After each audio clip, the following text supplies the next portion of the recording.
Santo. At sinabi niya, kung gayoy, sa ano kayo binautismuhan? At sinabi nila, sa bautismo ni Juan.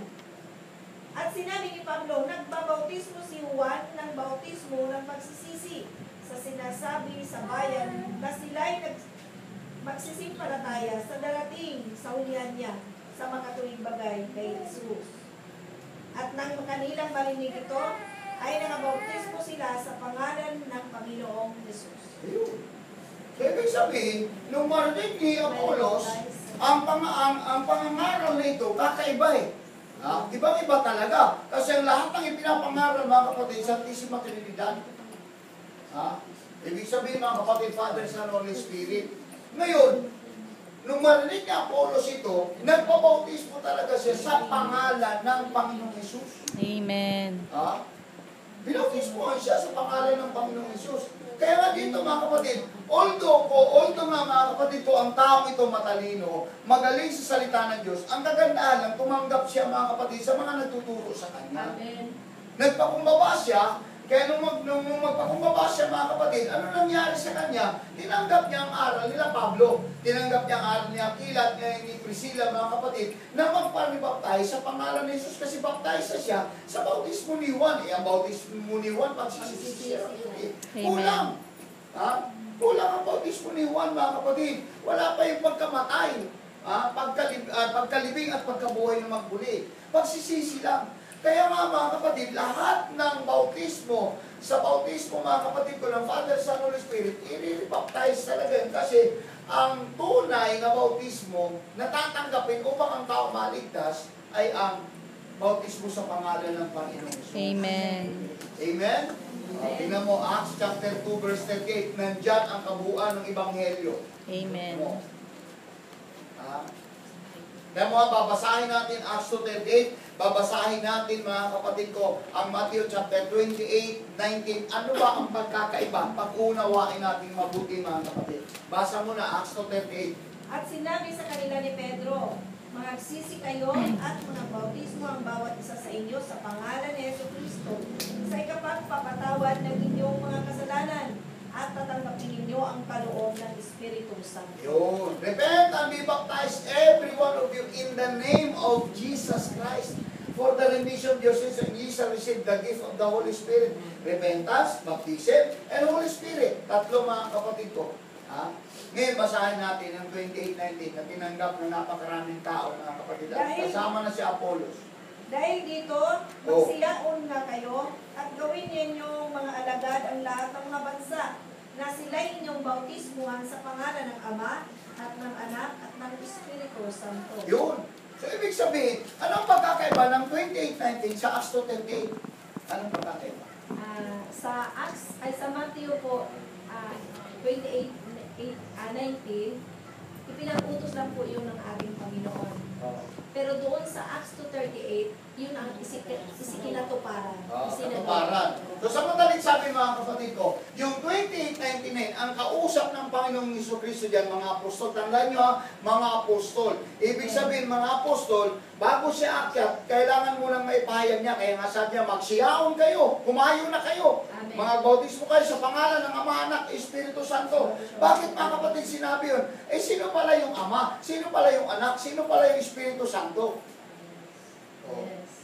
Yan dapat malaman mga kapatid eh. Kasi ang nagutos ang Panginoong Jesucristo, kumayo na kayo o magsiyaon na kayo sa buong mundo. Bautismo niyong lahat ng mga bansa sa pangalan ng Ama, Anak, Espiritu Santo. Ang tanong dyan, nagbautismo ba kaagad sila? Hindi. Anong talata para mapatunayan natin mga kapatid? Saan? Okay, sa Acts chapter 1 verse 4, pakibasa.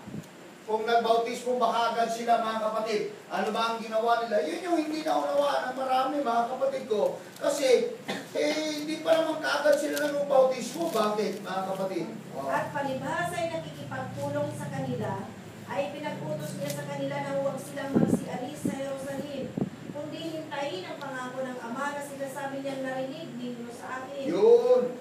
Ibig sabihin, meron pa silang hintayin. Ano yung hintayin nila? Pasko? Ano yung hintayin nila? Ang hintay nila, Holy Spirit. Amen. Hindi sila basta-basta. Kaya nga mga kapatid, si Apollos, naging eloquent siya, naging malagaling siya, dahil sa Holy Spirit. So, ibig sabihin, nagpulong muna sila sa Jerusalem, hindi sila umalis hanggat hindi sila masangkapan ng banal na Espiritu Santo. Amen? Amen. Ha? Bakit ba mga kapatid, kailangan nila magpulong? Para mapuspos ang Holy Spirit. Kaya nung nagpulong na sila mga kapatid ko, sa Book of Acts chapter 2, ito na yung Day of Pentecost. Nagpulong na sila, nagkakatipo-tipo na sila eh. Oh, sige nga.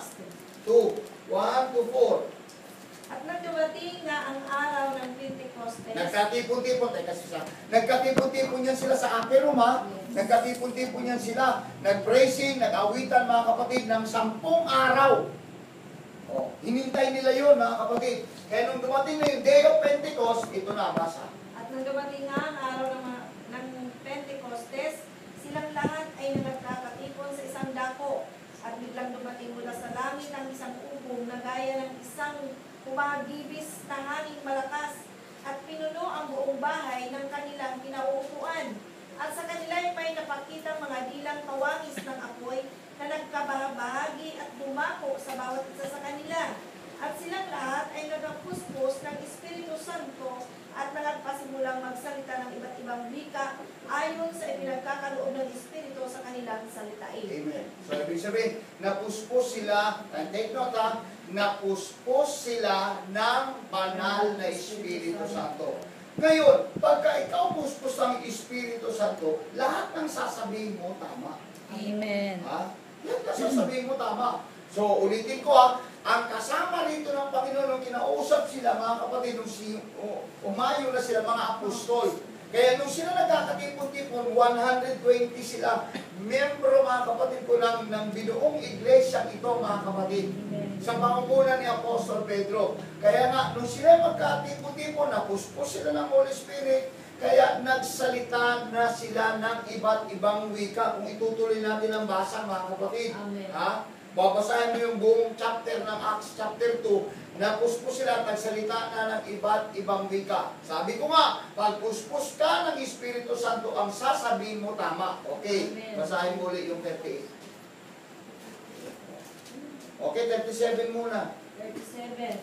At nang marinig nga nila ito, ay nangasaktan ng kanilang puso at sinabi ni Pedro at sa ibang mga apostol, mga kapatid, anong gagawin namin? At sinabi niya sa kanila ni Pedro, magsisi kayo at bautismo ang bawat isa sa inyo sa pangalan ni Jesucristo sa ikapagpapatawad ng inyong mga kasalanan at tatanggapin ninyo ang kaloob ng Espiritu Santo. Ayun. Bakit hindi siya pinuna ni Mateo? Si Mateo kasama sa apostol na kinausap ng Panginoon sa Book of Mateo. Dapat sabihin, uy, bitin. Di ba nagsuuto sa atin, Father, Son, Holy Spirit? Bakit? Sa pangalan ni Jesus. Bakit nawala na ang pangalan ng Ama, Anak, Espiritu Santo? Kasi nga, commandments lang yun eh. Ang execution of the command is in the Book of Acts 2:38. Kasi napuspos na sila ng Espiritu Santo. Hindi sila umalis sa Jerusalem hanggat hindi sila napuspos ng Holy Spirit. Kaya nga, sino ba yung nagutos? Father, Son, Holy Spirit? Si Jesus Christ. Ha? Bakit natin siya tinatawag na Ama? Siya rin ang Ama, siya ang Anak, siya ang Espiritu Santo. Basa, balikan natin ang lumang tipan. Isaiah 9:6. Anak, isa niyo yan ha? Kasi, ako. At ang babae mga anak ng isang lalaki. At ito'y tatawagi. Medyo. Kamangha-mangha. Sige. Sapagkat sa atin ay pinanganak ang isang bata, ay sa atin ay ibinigay ang isang anak na lalaki, at ang pamamahala ay maaatang sa kanyang balikat, at ang kanyang pangalan ay tatawagin kamangha-mangha, tagapayo, makapangyarihang Diyos, walang hanggang Ama, Pangulo ng Kapayapaan. Oh, pero mo, siya pala yung walang hanggang Ama. Kaya mayroon siyang karapatang magsabi, bautismoan niyo sila sa pangalan ng Ama, Anak, Espiritu Santo. Bakit? Siya, sa pasimula, in the beginning, siya yung Diyos. John 1:1, basa. Doktrinal na tayo, ha? Pag nakabisan niyan, ako, okay na. In the beginning was the Word. The Word was with God. And the Word was God. Suma sa Diyos at ang verbo ay sa Diyos. O, biruin mo, nagpasimula siyang verbo salita. At ang salita ay Diyos. At ang salita ay nagkatawang tao. Sumasa atin daw ang Diyos. O, sa madaling sabi mga kapatid, malinaw yun.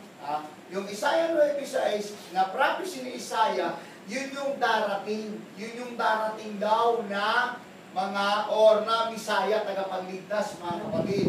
Hinulaan din ni Sikaraya yan eh. Okay, basahin natin Sikaraya chapter 14, verse 9. Okay. Sakarias. Malapit kasi sa Malakay. Oh, semua. At ang Panginoon ay magiging hari sa buong lupa. At ang Panginoon ay magiging hari sa buong lupa. He is the King of Kings. Sige. Sa araw na iyon ay magiging ang Panginoon ay isa at ang kanyang pangalan ay isa. O isa na lang, hindi na tatlo. Darating daw ang araw na ang kanyang pangalan ay maging isa na lang. Dati, marami. Yeah, marami siyang Maraming titulo, maraming pangalan. Jehovah Jireh, Jehovah Nissi, Jehovah Tsidkenu, Shalom, Adonai.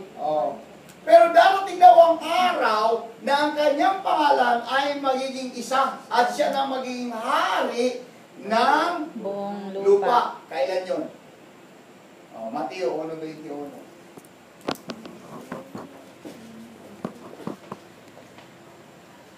At siya ay manganganak ng isang lalaki at ang pangalan itatawag mo sa kanya Jesus. Sapagkat ililigtas niya ang kanyang bayan sa kanilang mga kasalanan. Biro mo, meron ba ang tao makapagligtas ng bayan? Hindi, Diyos talaga. Yes, Diyos amen. talaga si Jesus eh. Yes, amen. Diba?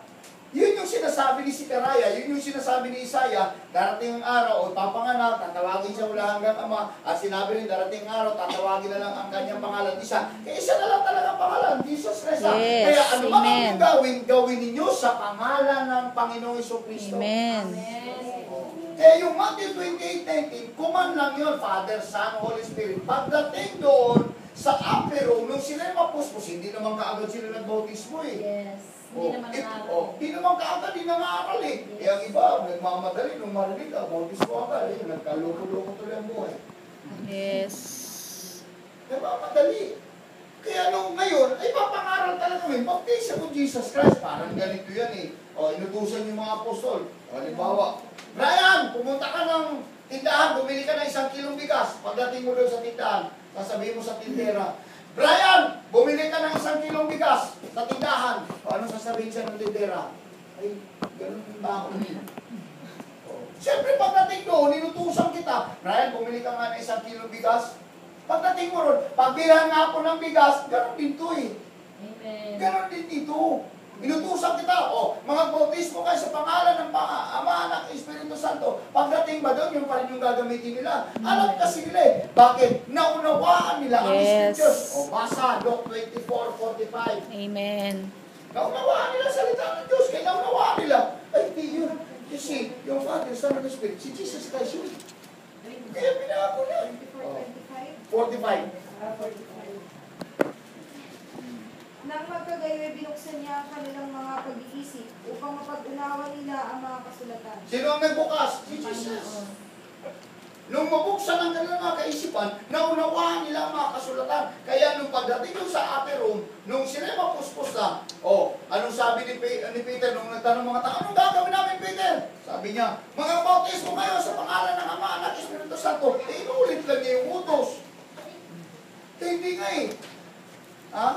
Kuman lang yung 28:19 eh. After ng Pentecost, ang itinuro nila, Acts 2:38. Kaya nga yung 28:19, ang katuparan doon, yung gawa 2:38. Amen.